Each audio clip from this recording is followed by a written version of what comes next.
دوستان عزیز درود. این نشر نوبتی برنامه ترانسفر در عمل است. گزارش نوبتی در ایتالیا به کشور عربیان ربط دارد. دسته سعودی الهلال بعد از اینکه از جانب مسی جوابی نگرفت، به هر حال این تابستان به بازیگر اروپایی نماند و این نوبت 40 میلیون یورو مصرف کرد و سرگئی میلینکوویچ ساویچ را گرفت. شرطنامه کره نیم حمایتگر 28 ساله لاتزیو باشد با الهلال 3 سال مهلت داشته. خبر داده شد که بازیگر سربی در تیم نوش سالانه 20 میلیون یورو کار میکند. میلینکوویچ ساویچ در صف لاتزیو سر از موسم 15-16 برآمد کرده. هر بازار رسانه‌ها او را به ابردسته‌های اروپایی می‌بردند، ولی وقتی کار به حقیقت می‌رسید هیچ نرخ‌گذاری لاتزیو با خریداران به قول توغری نمی‌گرفت. اما سعودیان کاری کردند که نه فقط لاتزیو را به فروش راضی کرده توانستند، بلکه در افریقا هم در 10 سال یک مرتبه برف بارید. PSG فرانسوی باشد اگر یک روز از بازار بخرید برایت عیب می شود. از این رو پریژان نوبت شر ندوری 18 ساله را از منتخب ایتالیا یو20 آوردند که بازیگر البته در صف بنفیکا برآمد می کند. هرچند که دسته‌های پرتغالی را جای سومکارکنی‌شان وقت ارتباط با ابردسته‌های اروپایی است، لیکن این نوبت بازیگر به پول شامل پری شد. شرطنامه ندور باشد با PSG تا سنه 30 یونی سال 2028 مهلت داشته. شر برایش رقم 27 را انتخاب کرد. شر که تنها یک بازی در صف بنفیکا گذرانید و به پول به پاریس آمد، هیچ به شر مانند نیست. ولی اگر در دسته انریکه چون نامش دقیقاً شر شده تواند، عالم گلستان می شود. در آلمان باشد بروسیا گلادباخ با نیم حمایتگر تیم فرانسوی برست فرانک آنورا شرطنامه 5 ساله امضا کرد. در موسم قبلی لیگ یکم آنورا 26 ساله در صف برست 33 بازی گذرانیده 6 گل و 5 پرتافت گلی با آمار گرفت.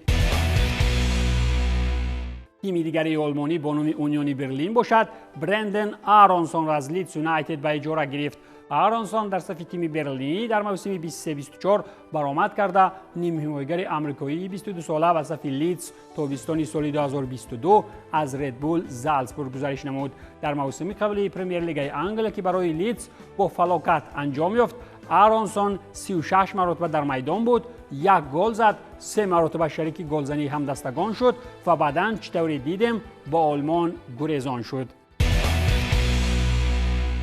در کشور نارنجی پوشان باشد PSV فعال شد و نوآ لانگ را از بریوگه بلگیایی خریداری کرد و با او 5 ساله شرطنامه بست.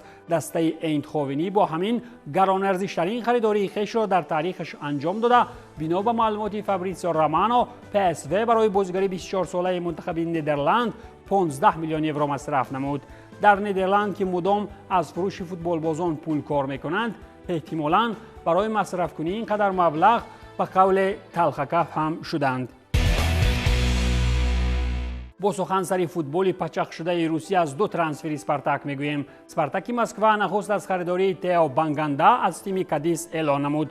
از روی معلومات سرچشمه‌ها ارزش گزارش 7.3 میلیون یورو را تشکیل داده. شرطنامه با بازیگری که در تیم نوش تحت رقم 77 برآمد میکند 3 سال مهلت دارد.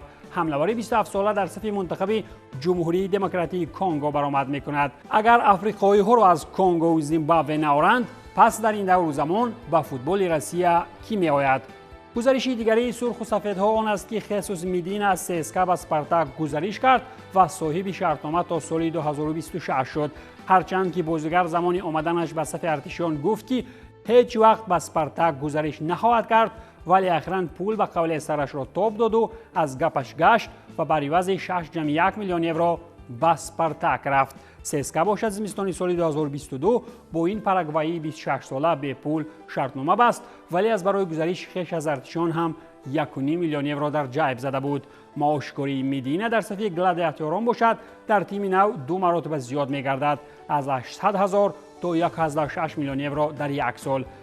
گپی پول بوده است که دلخواست خواهی گفتگی و فراموش می رود و دیگر هیچ ارزش هم ندارد. فوتبال باز تاجیک تبار به چمپیونات فرانسه گزارش کرد و با تیم فرانسوی نواکک برگشته از لیگ دوم شرطنامه مهلتش تا سال 2025 امضا نمود و با همین دیر هم شده باشد آرزوی بازیکنی در اروپا را برایش عملی کرد. نیم حمایتگر دلیر کوزیایف با گاور شرطنامه 2 ساله امضا نمود. دالر استعداد، تجربه و مهارت تکنیکی خود را به تیم ما آورد. او به هیئت عمومی تحت رهبری لوکا السنر روزهای نزدیک همراه می شود. گفته شده است در اظهارات سامانه رسمی گاور طبق نتیجه موسم قبلی در لیگ دوم فرانسه پیروزی به دست آورده به لیگ یکم برگشت. کوزیایوی 30 ساله باشد، 6 موسم اخیر در زینیت گذرانیده، صاحب 5 قهرمانی کشور، 2 سوپر جام و 1 جام روسیه گردید. نیم حمایتگر از تمدیدکنی شرطنامه با تیم روسیگی به خاطر سنجش مهارت در اروپا دست کشیده بود. کوزیایف در صف زینیت از سال 2017 بازی نموده، 183 بازی گذرانید، 23 گل زد و 29 ارسالی گلی نمود. بعد گفتن چند سخن از دستاوردهای دالر در زینیت، اکنون گپ را باید سری تاجیک و تاجیک تبار بودنش گشود. هرچند که بسیاری در مورد تاجیک و تاجیک تبار بودن دالر کوزیایف راضی هم نباشند، ولی دقیقاً باید اعتراف کرد که فوتبال بازان صرف تاجیکی با چنین سطح بازیشان در شب خواب هم شامل دسته تاپ 5 چمپیونات اروپا شده نمیتوانند. از این رو دالرها را با کم ترکک به تاجیکستان دخل داشتنشان هم کاری کرده شامل صحیفه‌های خود باید کرد. آنی که خود این را به قول به کلم میگیرد یا نه، باری دیگر خودش را در فرانسه پرسیدند در کار. این بود پایانی برنامه ترانسفر در عمل. تنسیت و پولدار باشید.